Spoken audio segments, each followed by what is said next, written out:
Ah, ok. Je suis très ravi, monsieur, de me rapprocher de vous. Aujourd'hui, une fois de plus, comme le 3W Groupement Babantou ne cesse d'être proche et de tous les dirigeants de Babantou pour pouvoir parler de l'information. Oui. Oui, monsieur, pouvez-vous nous décrire brièvement la rentrée académique au collège laïque de Babantou? Euh, oui, la rentrée s'est bien déroulée. Hein. Donc, pour l'instant, nous sommes en plein dans les bouts et on a même déjà fait la première évaluation. Donc, dans l'ensemble, tout s'est bien passé. Ah, Et oui, et aujourd'hui même, je viens comme ça de recevoir la visite du délégué départemental des enseignements secondaires. On va même de se séparer là, ça fait à peine 15 minutes. ah, c'est très bien. Ça montre que la rentrée scolaire 2019-2020 s'est déroulée comme d'habitude en sérénité. Oui, comme d'habitude, dans l'ensemble, tout se passe bien, tout s'est bien passé. Ok, monsieur. Et nous avons déjà fait la première évaluation. Ah, c'est très bien. Nous en parlerons de cette évaluation la semaine prochaine. Pour aujourd'hui, nous parlons juste de la rentrée scolaire. Et cette année, vous comptez combien d'élèves, monsieur, et combien de classes en particulier? Une classe par niveau, donc ça fait 4 établissements. Comme ça va jusqu'en classe de troisième, nous avons une classe par niveau. Donc ça veut dire 4 classes. Et puis, pour les petits établissements, nous avons au total 114 élèves répartis comme suit. Il y a un classe en sixième, en cinquième on a 24, en quatrième on a 32, et en troisième on a 24 aussi. Donc ça fait bien que 114. Je dirais vraiment bravo, monsieur, puisque vous faites vraiment des prouesses. Et les années antérieures ont vu le succès au collège Batoula. Depuis plusieurs années, vous n'enregistrez que du succès dans ce collège. Et quel est votre secret, monsieur, pour arriver à ce succès, pour accumuler ce gros succès? C'est le travail, hein. C'est le travail. Et puis, j'ai la chance d'avoir avec moi une équipe qui est jeune, qui est dynamique, qui cherche à prouver. Et puis, nous mettons au travail, nous travaillons donc depuis la rentrée parce que les enfants aillent composer. On n'attend pas la dernière minute pour faire le travail. Et Et puis, bon, il y a aussi des innovations que nous on a adoptées et que même par la suite, j'ai constaté que c'est devenu même national. Donc, déjà, le système de séquence, depuis le début, depuis la création du collège, c'était déjà adopté avec des carnets séquentiels qu'on envoyait, des carnets de correspondance qu'on envoyait aux parents à la fin de chaque mois. Et par la suite, c'est devenu une décision ministérielle, donc je peux quand même être content d'avoir été le précurseur.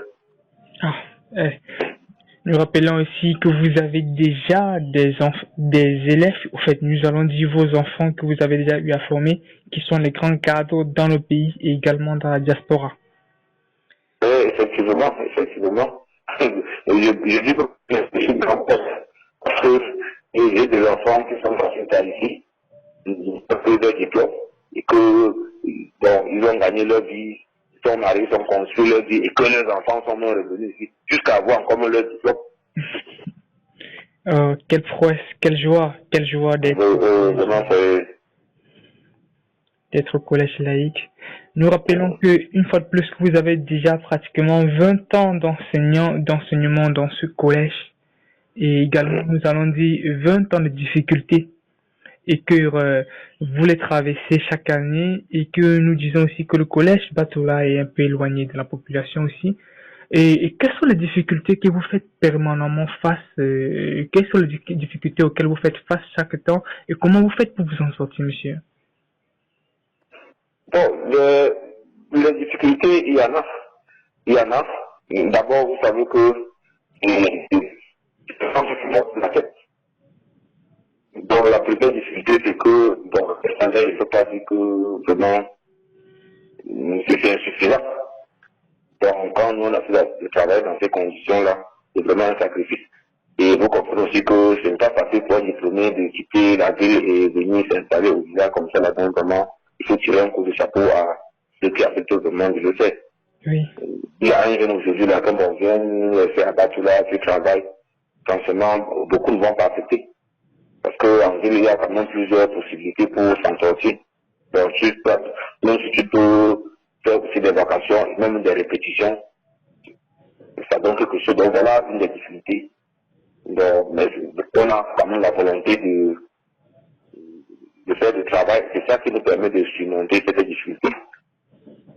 Exact. On a aussi la chance qu'on a un personnel qui n'est pas trop exigeant.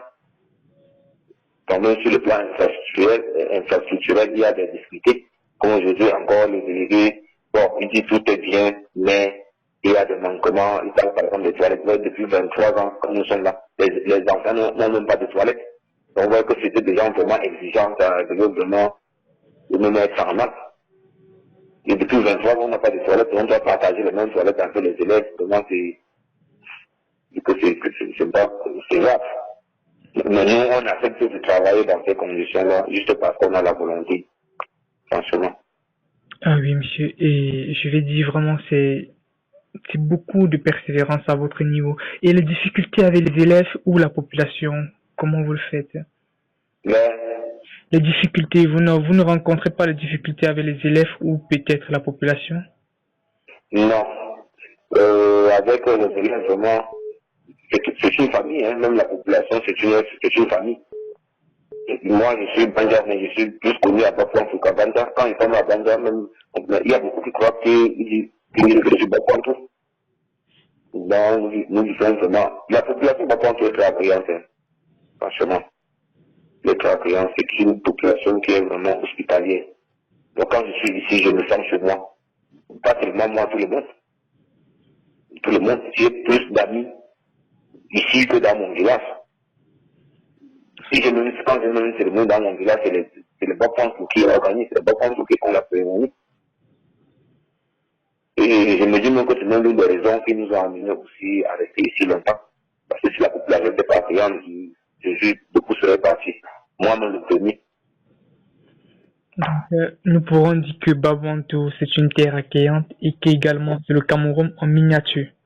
Oui, oui. Et pour cette année académique, monsieur, quelle est la surprise que vous réservez aux élèves et à la population Babantou en particulier? Mais bon, comme d'habitude, nous allons nous battre pour la réussite du plus grand nombre des apprenants. Ça, c'est notre objectif. Bon, l'année dernière, on a vu un échec. Et vraiment, il faudrait que cette année, qu'on fasse comme j'ai plus des efforts pour que cela arrive, qu'on doit avoir 100%. Donc, c'est ça notre objectif. Ah, du coup, nous vous disons merci, monsieur, et nous reviendrons très vite la semaine prochaine pour en parler avec des séquences. Ok. Très bonne journée, monsieur. D'accord. C'est moi qui vous remercie parce que, avec votre journal, c'était une vitrine qui est ouverte dans le monde pour que les gens prennent connaissance de ce que nous sommes aussi, puisque nous sommes dans un milieu vraiment enclavé. Oui, monsieur. Et je vous félicite, je vous encourage aussi. Merci, monsieur.